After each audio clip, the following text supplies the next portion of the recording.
Nii, see Lux Express Superior Plus meenutab mulle natukene kauglendude lennukit.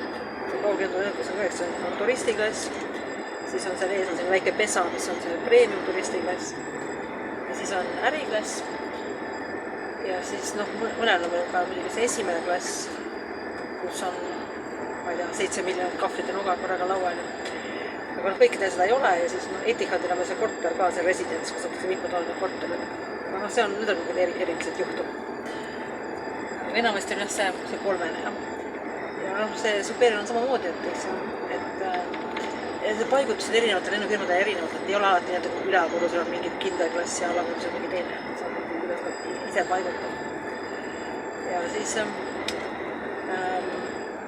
Lux Superior on see turistiklass, ma arvan, mis on ülakorruse tagaosa. Siis premium turistiklass on see, mis on allkorrus. Ja siis äriklass on see, mis on siin ees. Ja selles mõttes on sarnane nägemus selle kauglendudega, et paljud mõtlevad, et kõige parem klass on kauglendu ja äriklass. Oleneb jah, mida sa seal teha tahad. Kui sa tahad seal magada seal voodis, siis mulle jah. Kui sa hästi rikas oled, on ka kindlasti jah, aga ütleme, kõige parem see kasutegu, kui tahad mõnusalt reisida, või ei taha väga palju raha raisata, siis kasutegu on kõige parem on premium turistikas. Premium turistikas on head toitu, see on hästi mugavad ista, sa oled oma ette seal ja sa ei maksa seda räiget raha, mis makstakse äriklassis. Muidugi seal on see raskus, et on palju firmasid, ma ise reisikonsultatsioon ka, kes ei luba reisida oma töötajatel äriklassis kunagi. Ja siis on Skyscanneris on mõnikord, et on premium turistikas peetakse kallimad ka äriklassid üles, sellepärast, et seal on tohib reisida. Ja siis need hiljem muidugi pannakse üle äriklassi, aga see on selle premium turistikas piletiga. Siis on firma sees kurjad. Aga siis jah, et mis see kõige paremad istmed selle Superiorile on minu meelest kõige paremad on seal all, et all 2 viimast rida on kõige paremad istmed. Ja see on selle kohvimasina lähedal, eks ju, ja kohv on seal muidu hästi hea seal masinal. Ja see on pretsedendid kõige paremad kohad. Et see, mis ma praegu olen siin esimeses reas, sellepärast ma olen kunagi olnud, ma olen olnud seal tagapoolselt äriklassis. Ja see on, ma arvan, see on viletsam kui seal all. Sa pead üles tulema, eks ju, see reis ei ole nii pikk, et see iste ei ole nii palju mugavam ka. Nii et kui ma edaspidi reisiksin, ma ütleksin niimoodi, et kui ma selle esimese ritta saan siia 1A kohal, siis ma tulen ikkagi see 1A, see vaade on väga tore. Kuigi sellel on ka 2 puudust. Esimene puudus on see aken, midagi mingisuguse uduga koos, aga see on Kleenexiga puhastama, et midagi näha.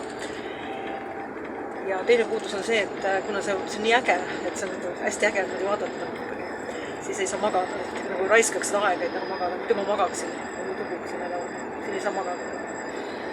See on see teine puudus. Aga jah, et ma ütleksin jah, et kõige paremad on, see on all 2 viimast rida, siis on esimene rida, siis on üldse äriklass ja siis on see, mis on tagasi, äriklass tagasi. Nii et väga sarnane kauglendudega, et kõige parem klass ei ole tegelikult äriklass, vaid on tegelikult premium turistiklass. Selles mõttes kõige parem, et ta on rahas kõige kasulikum nendele, kes tahavad mugavust. Muidugi siis seda lounge'i ei saa või seda salongi ei saa premium turistiklassiga, aga selles mõttes saab, et sa võid ise osta neid pääsmeid lennuamade lounge'idesse, lennufirmad nad ei saa tagasi. Kuigi mõned lennufirmad osta enda ka natuke. Ja siis kõik lounge'id ei ole väga toredad ka, et mõned on täiesti pommiaugud. Ma olen Aspire Schengeni ala selles lounge'is seal Amsterdamis, seal oli mööbel, juba tükkideks ja mingid kuurus sealt nahka maha ja augud ja ma ei tea. See oli täielik horror lounge. Nii et see ei tähenda midagi. Minu eelistus on edaspidi, ma arvan, et esimene eelistus on see number 1A kohale, mida tavaliselt ei saa, sest seda võib-olla kunagi varem näinud, et kaarid vaba olnud. Ja ma tulin just 1 tund varem bussi peale seda kohta saada. See on esimest korda elus, võib-olla viimast korda. Siis teine variant on kohe seal allkorruse 2 viimast rida. Ja siis 3. variant on äriklassis kõik muud istmed. Ja 4. variant on siis see, mis on äriklassi tagasi. Ja see on kõige parem.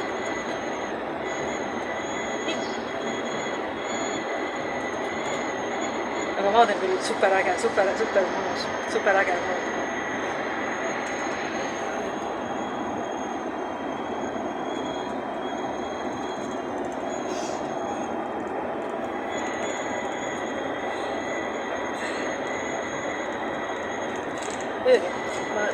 Ma olen tegelikult püsiklient, et kui ma ei olnud püsiklient, siis ma alati mõtlesin, kui ma bussi peale läksin, et kõikidest minu ees olid nagu sabas, kas te pudelivett ka tahate? Kas te pudelivett ka tahate? Kas te pudelivett ka tahate? Siis minu kord 18. Ma olen miks teistele pakub pudelivett, siis ma vaadaksin ukseks, kes lehele vaatasin, et sa oled püsiklient, siis on see nagu tasuta. Et mul juba tükk aega olnud püsiklient, aga kunagi pole pakutud ja ma enamasti ei taha midagi juua, siis ma ise ei küsi ka, aga täna mõtlesin, et vaata, kas ma jälle ei pakutud. Ma ise küsisin, et kas ma pudeli ka saaksin, sest jaa ei saa anti mulle. Aga ma ootan kannatama seda hetke, kui ma astun Lux Expressi pardale ja mulle küsitakse, et kas te pudelivett ka tahate. Ja ainult ei küsita, kui ma olen nii. Ja selline tegi võiks küsida. Võib-olla ma diskrimineeritakse siin Lux Expressis. See on muidugi võimalik. Rohkem helisem.